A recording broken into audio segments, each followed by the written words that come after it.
आज की इस वीडियो में हम लेके आए हैं परसेंटेज के भाग 3 को। परसेंटेज के भाग 1 और भाग 2 को आपने देख लिया। बहुत ही अच्छा प्यार था दोस्तों उसमें, और उसमें आपने देखा बहुत ही शानदार क्वेश्चन जो कि गत वर्षों में आए हुए थे। आज हम लोग भाग 3 के बारे में देखेंगे और जानेंगे इस भाग 3 में कौन कौन से क्वेश्चन है जो गत वर्षों में आए हुए हैं। पहला क्वेश्चन है, ए की आय बी की आय से 20% अधिक है। बी की आय ए की आय से कितना प्रतिशत कम है। चलिए दोस्तों हम इसे सॉल्व करते हैं। ये हमारा हो गया ए, ये हमारा हो गया बी। कह रहा है ए की आय बी की आय से 20% अधिक है। अगर बी की आय 100% है तो ए की आय क्या है, उसमें 20% अधिक यानी 120 है। ये हमारा क्या आ गया, अनुपात आ गया। अब हम क्या करेंगे, इसे 20 से कट कर देंगे 6 बार में, अब 20 से कट कर देंगे 5 बार में। हमारा अनुपात निकल के आएगा 6:5। क्वेश्चन में कहा गया कि बी की आय ए की आय से कितना प्रतिशत कम है। आप यहाँ देख पा रहे होंगे कि ए की आय जो 6 है, बी की आय 5 है। बी जो है ए से कितना कम है, 1 कम है। तो प्रतिशत निकालने के लिए हम क्या करेंगे, कितने की कमी है, 1 की कमी है। ठीक है, किससे कम है दोस्तों, ए से कम है। ए का मान कितना, 6, जिससे तुलना किया जा रहा है उसे नीचे रखेंगे और साथ में परसेंटेज के लिए 100 से गुना कर देंगे। जब आप इसे सॉल्व करेंगे, या तो डायरेक्ट आपको 1/6 का मान पता होना चाहिए दोस्तों। अगर आपको 1/6 का मान नहीं पता है तो आप क्या करेंगे, इसे सॉल्व करेंगे। 2 से काटेंगे 3 बार में, 2 से इसे काट देंगे 50 बार में। आपके सामने आ जाएगा 50/3। और जब इसे आप 16 सॉल्व करेंगे, 16×3 = 2/3, यानी कि आ जाएगा 16.2/3% जो आपको निकल कर आ जाएगा बिल्कुल सही उत्तर, जो कि आपका ऑप्शन नंबर ए में दिया हुआ है, जो आपका बिल्कुल ही सही उत्तर है। अगला क्वेश्चन एक बेहतरीन क्वेश्चन है दोस्तों। इस क्वेश्चन में कहा गया है, एक परीक्षा में 70% लड़के उत्तीर्ण हुए। यदि 150 लड़के अनुत्तीर्ण हुए तो परीक्षा में कुल कितने लड़के उपस्थित थे। हमसे पूछा जा रहा है कि टोटल जो परीक्षा हुई थी उसमें कितने लड़के उपस्थित थे। तो सबसे पहले हमें डाटा दिया गया है कि 70% लड़के उत्तीर्ण हुए। दोस्तों आपको पता होगा कि आप जब भी एग्ज़ाम देते हैं, चाहे कितने भी मार्क्स का हो या फिर कितना भी स्टूडेंट आपकी स्कूल में अवेलेबल हो, वो अपने आप में 100% है। कुछ भी संख्या जो है अपने आप में 100% है। इसमें कहा जा रहा है कि 70% लड़के उत्तीर्ण हुए, यानी अगर 70% लड़के जो है वो अगर पास हो गए तो इसका मतलब ये हम समझ सकते हैं कि 30% लड़के जो है वो हमारा फेल हो चुका है। ये दोस्तों आपको समझ में आ गया होगा, 70% अगर पास है तो 30% फेल है। अब कहा गया है कि 150 लड़के अनुत्तीर्ण हुए। हमारे पास पास का डाटा नहीं दिया हुआ है, सिर्फ 70% में दिया गया है और नंबर में हमें नहीं दिया गया। लेकिन यहाँ पे दिया हुआ है कि 150 लड़के अनुत्तीर्ण हुए, यानी कि प्रतिशत में हमें दिया है 30% फेल हुए, यानी कि 30% लड़के प्रतिशत में फेल हुए और 150 लड़के जो है नंबर में फेल हुए, यानी 30% किसके बराबर, 150 के बराबर। हमसे पूछा गया कि कुल कितने लड़के उपस्थित थे, यानी कि हमसे 100% का मान पूछा गया। तो क्या करेंगे, 100% का मान हम लोग निकाल देंगे। कैसे निकालेंगे, 150 जो है किसके बराबर है, आप बोलेंगे 30 के बराबर, तो 150/30 और 100% का मान निकालने तो 100 से गुना कर देंगे। 30 से इसे काट देंगे दोस्तों 5 बार में। अब 5×100 कर देंगे तो हमारा निकल कर आ जाएगा 500, जो कि बिल्कुल ही सही उत्तर आ जाएगा। हमारा ऑप्शन नंबर सी जो दिया है बिल्कुल ही सही उत्तर हो जाएगा इस क्वेश्चन का। आई होप आपको समझ में आ गया कि कितने सरल तरीके से हम इसे सॉल्व कर सकते हैं। टाइप जो है दोस्तों वो बहुत ही ज़्यादा मोस्ट इम्पोर्टेंट है दोस्तों। ये टाइप बहुत ही ज़्यादा पूछा जाता है आपके एग्ज़ाम में। क्वेश्चन में कहा जा रहा है, यदि कीमत में 25% की कमी की जाती है तो खपत में कितने प्रतिशत की वृद्धि की जानी चाहिए ताकि व्यय समान रहे। दोस्तों इस क्वेश्चन को सॉल्व करने से पहले थोड़ा सा हमें बेसिक जानकारी होनी चाहिए। ठीक है, मान लो आप मार्केट जाते हैं और आप जो है 10 रुपये के हिसाब से, 10 रुपये पर केजी के हिसाब से आप 3 केजी चीनी लेते हैं, यानी कि मूल्य आपका कितना है, मूल्य जो है आपका 10 रुपया है, 10 रुपया केजी है। और आप कितना लेते हैं, खपत यानी कितना आप ले रहे हैं, आप लेते हैं 3 केजी। ठीक है, तो आपको उसके लिए कितना पैसा चुकाना पड़ेगा, आप बोलोगे कि हमको जो पैसा चुकाना पड़ेगा वो हमें चुकाना पड़ेगा टोटल 10 या 30, यानी 30 रुपये आपको खर्च करने पड़ेंगे। 10 रुपये की दर से आप 3 केजी चीनी लेंगे तो आपको 30 रुपये खर्च करना पड़ेगा, यानी कि ये आपका आ जाएगा खर्च। यहीं से आपका एक निकल के फॉर्मूला आ जाता है दोस्तों, खर्च किसके बराबर होता है, आपके मूल्य और खपत के बराबर। आई होप आपको ये समझ में आ गया होगा। वहीं पे एक चीज़ हमें और समझना है दोस्तों, क्या आपको समझना ये है कि मान लो आपको जो है घर में आपको मम्मी आपकी 30 रुपये देती है कि हाँ 30 रुपये मैं तुमको दे रहा हूँ, तुम जाओ और इसका चीनी लेके आओ। ठीक है, आप जाते हो दुकानदार के पास, आप दुकानदार के पास जाते हो, उसे बोलते हो भैया मेरे पास 30 रुपये है, मुझे इसकी चीनी चाहिए। दुकानदार ने कहा कि 10 रुपये केजी चीनी है, तो आपको जो है कितने की चीनी मिल जाएगी? 3 केजी मिल जाएगी। यानी 10 रुपये केजी चीनी है तो आपको कितने 30 रुपये मिल जाएगी? 3 केजी मिल जाएगी।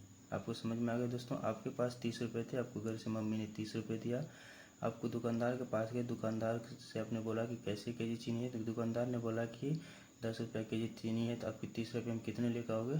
3 केजी चीनी लेकर जाओगे। कुछ समय बाद, कुछ दिनों के बाद देखो आप मम्मी ने फिर आपको पैसे दिए, वो फिर से वो जो 30 रुपये आपको दी। यानी आपका जो है खर्च जो सामान रहा, पहले भी 30 रुपये दे के आपको भेजी थी, कुछ दिन के बाद भी आपको 30 रुपये ही दी। उन्होंने बोला कि जाओ चीनी लेके आओ। अगली बार आप गए दुकानदार के पास तो आपने पूछा दुकानदार से कि चीनी कैसे कीजिए। चीनी, दुकानदार ने कहा कि चीनी का रेट बढ़ गया। चीनी का रेट बढ़ने के कारण अब जो है चीनी का रेट हो गया है 15 रुपये पर केजी। आपके पास 30 रुपये है तो आप क्या करोगे? 15 रुपये पर केजी, तो आप क्या करोगे? अब जो है आप चीनी जो है 2 केजी ले पाओगे। ठीक है, आप यहाँ पे समझ में आ गया हो। अब देखोगे दोस्तों यहाँ पे कि 10 जो है 2 बार में कट जाएगा 5 से, अब 15 जो है 3 बार में कट जाएगा।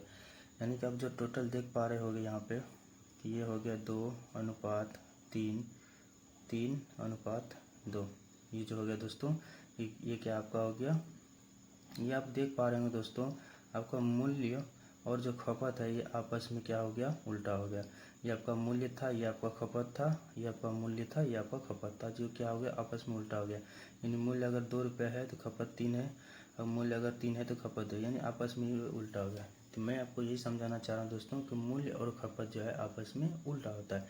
ये समझाने के लिए मैंने ये आपको ये लिख के दिया। ठीक है, आपको डायरेक्ट याद रखना है, ये सब नहीं करना, डायरेक्ट याद रखना है कि मूल्य और खपत आपस में उल्टा होता है। चलो अब इसे हम लोग सॉल्व करते हैं इस क्वेश्चन को। ठीक है, इसे सॉल्व करने के मैं 2 तरीके बताऊंगा। पहला तरीका कुछ इस प्रकार से है।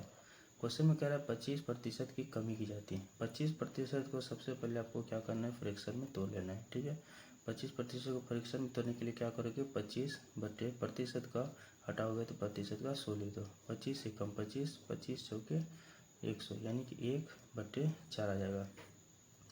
कहने का मतलब जो है कि आप फिर से ये फार्मूला आप यहाँ पे लिख सकते हैं, तो आप कर सकते हैं।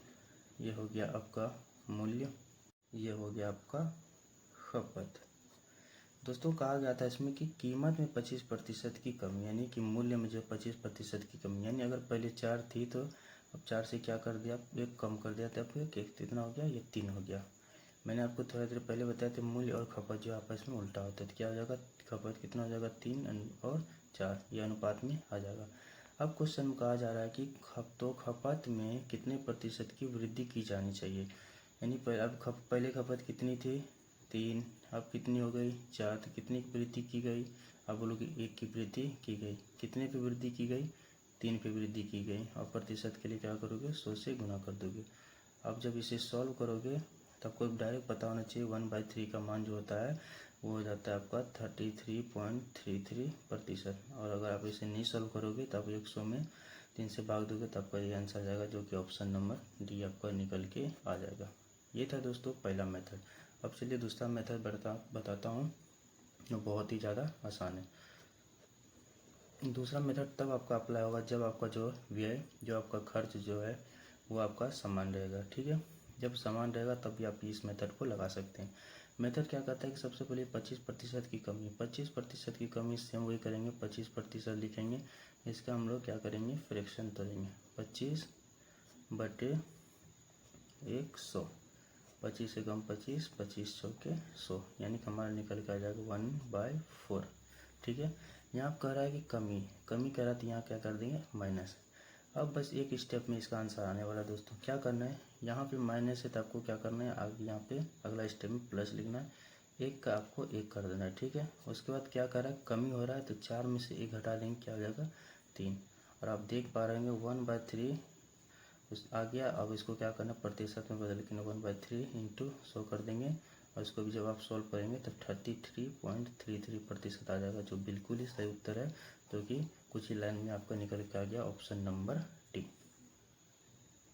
अगला क्वेश्चन पिछले कॉन्सेप्ट पे ही आधारित है दोस्तों। आप इसमें देख पा रहे हैं क्वेश्चन में कहा जा रहा है यदि चावल की कीमत में 20% की वृद्धि होती है तो एक व्यक्ति को चावल की खपत में कितने प्रतिशत की कमी करनी चाहिए ताकि व्यय समान है। यानी कि यहाँ भी कहा जा रहा है कि व्यय समान है। इसे दोनों तरीके से आप बना सकते हैं। चलिए दोनों तरीके से हम इसे सॉल्व करके आपको बताते हैं एक बार और फिर से आपको, आप जितनी बार इसे देखोगे आपको जो क्लियर आपका डाउट है वो क्लियर हो जाएगा। बोला 20% की कमी, तो 20 को पहले फ्रैक्शन में तोड़ लेंगे यानी कि 20/100, 20 एकम 20, 20 पंचे 100 यानी 1/5। ठीक है, अब यहाँ पर हम क्या कर देंगे, लिखेंगे कीमत, यहाँ पर लिख देंगे हमारा क्या हो जाएगा खपत। ठीक है, ये आपको लिखने की इसे ज़रूरत नहीं है, बस मैं समझाने के लिए कर रहा हूँ। यहाँ 20% की वृद्धि हुई यानी 5 में 1 की वृद्धि हुई है, तो यानी पहले अगर 5 थी तो अब हो गई 6। कीमत और खपत आपस में उल्टा होता है तो ये हो जाएगा 6:5। ठीक है, अब कह रहा है कितने प्रतिशत की कमी करनी चाहिए। 6 थी पहले, 5 हुई, कितने की कमी हुई बोलोगे 1 की कमी हुई। 1 की कमी हुई तो इसे कैसे सॉल्व करें, 1 की कमी हुई कितने पे कमी हुई, अब बोलोगे 6 पे कमी हुई, इंटू क्या कर दोगे 100 से गुना कर दोगे। इसे सॉल्व करोगे 3 बार में, इसे सॉल्व करोगे 50 बार में, यानी कि आ गया 50/3। और जब इसे सॉल्व करोगे तो 16.7% आपको निकल आएगा। 16 48 आता है, 16.7% आपको निकल जाएगा, जो कि ऑप्शन नंबर सी बिल्कुल सही है। चलिए इसे हम लोग दूसरा मेथड से भी बनाते हैं। क्या दूसरा मेथड यहाँ पे अप्लाई हो रहा है देखते हैं। 20% है, इसको फ्रैक्शन में तोड़ेंगे तो आ जाएगा हमारा 1/5। ठीक है, यहाँ पे बोला वृद्धि, तो यहाँ पे क्या कर देंगे हम लोग प्लस कर देंगे। अब यहाँ पे अगर हम प्लस किए तो यहाँ आगे क्या करेंगे माइनस कर देंगे, 1 का 1 लिख देंगे, बटे 5 में प्लस हो रहा है तो 5 1 6। अब 1/6 का मान आपको बताया दोस्तों 16.7%। आप देख पा रहे हैं साथियों कि कितने आसानी तरीके से आप मात्र 2 लाइन भी नहीं जा रहा, 2-4 वर्ड बस आप आपको लिखना पड़ रहा है, आप आंसर इसका दे पा रहे हैं दोस्तों।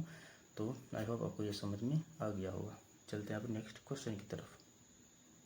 अगला क्वेश्चन है, एक संख्या पहले 10% घटाई जाती है, फिर 30% बढ़ाई जाती है और फिर 20% घटाई जाती है, संख्या में शुद्ध कमी प्रतिशत कितना है।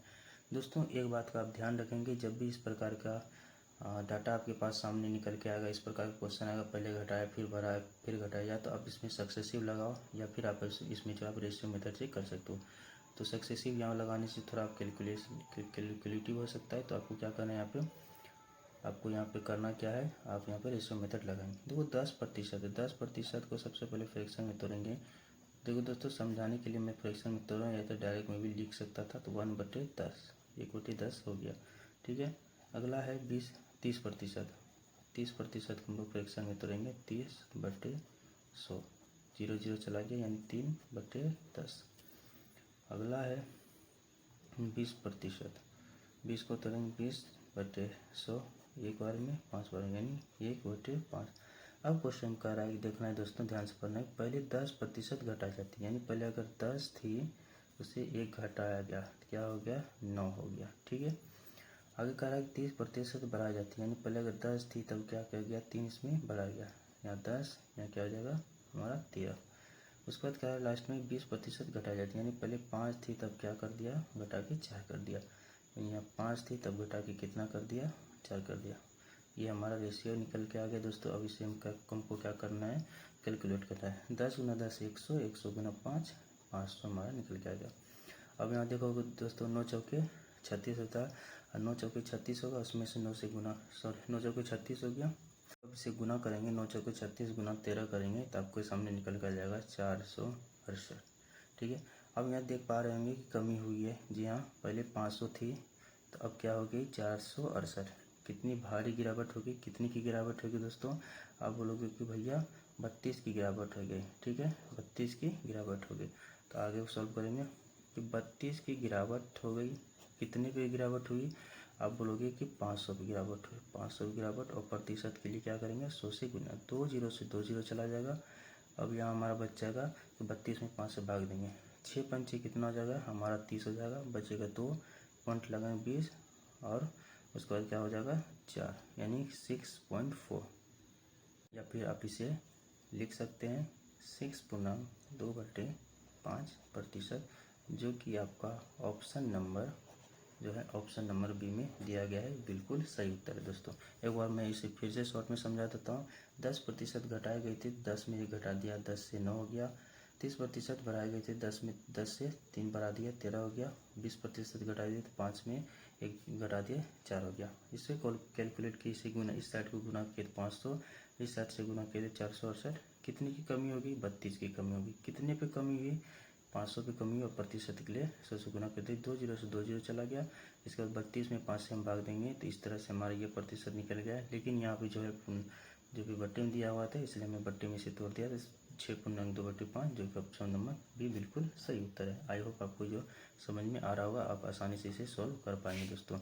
ये सब करने की जरूरत उतनी नहीं है दोस्तों, आप डायरेक्ट इसको जो है इस प्रकार से तोड़ सकते हैं। ठीक है, अगला क्वेश्चन है, किसी वस्तु के मूल्य में 15% की वृद्धि की जाती है और फिर इसके मूल्य में 12% की कमी की जाती है। वस्तु के मूल्य में हुई प्रभावी वृद्धि क्या है? तो इसे भी दो तरीके से आप बना सकते हैं। या तो आप इसे रेशियो के मेथड से बना सकते हैं, आप रेशियो के थ्रू आप बना सकते हैं, या फिर आप बना सकते हैं इसे सक्सेसिव के थ्रू। तो दोस्तों मैंने आपको रेशियो के थ्रू बता दिया कि आपको किस प्रकार से बनाने हैं।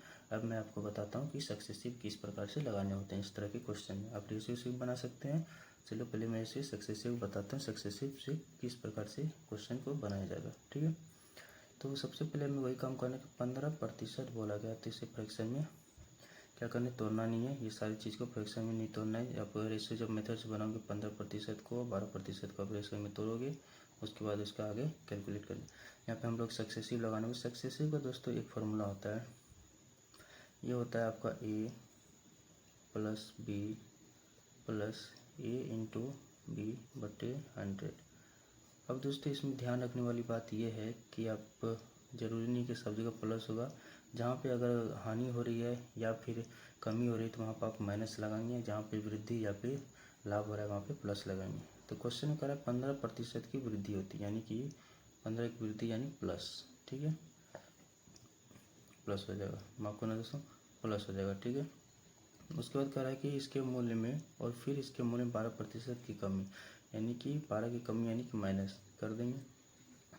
उसके बाद कहा जा रहा है कि उसके बाद क्या करना है दोस्तों? फार्मूला बैठाना है। तो जब यहाँ पे माइनस आएगा यानी कि 15 इंटू -12 करेंगे, माइनस यहाँ से निकल के यहाँ आ जाएगी, तो 12 यहाँ आ जाएगा। बट क्या करना है? शो कर देना है। आई होप आपको समझ आएगा। फिर से मैं समझाता हूँ, अगर वृद्धि होगी तो आपको क्या करना है? प्लस लेना है। अगर हानि कमी होगी तो उसको क्या करना है? माइनस लेना है। तो 15% की वृद्धि है तो 15 प्लस ले लिया, और 12% की कमी थी -12 ले लिया।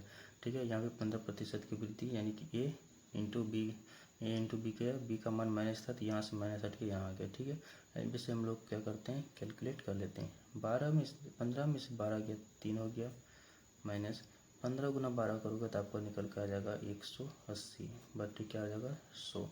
0 से 0 चला जाएगा, और जब आप इसे 10 से भाग देंगे तो कितना होगा? 3 माइनस 1.8। 3 में से 1.8 आप जब घटाएंगे तो आपके पास निकल के आ जाएगा 1.2%। ये जो बिल्कुल है आपका सही होता है, जो कि ऑप्शन नंबर आप सी में देख पा रहे हैं दोस्तों। कितनी आसानी तरीके से आप सक्सेसिव लगा सकते हैं। जब भी क्वेश्चन में किसी की वृद्धि किसी की कमी की जाए तो आप इस तरह के क्वेश्चन में आप लगा सकते हैं सक्सेसिव को। आसानी से लगा के आप इसका आंसर ला सकते हैं। तो आई होप आपको ये समझ में आ गया होगा जो मैंने आपको बताया है।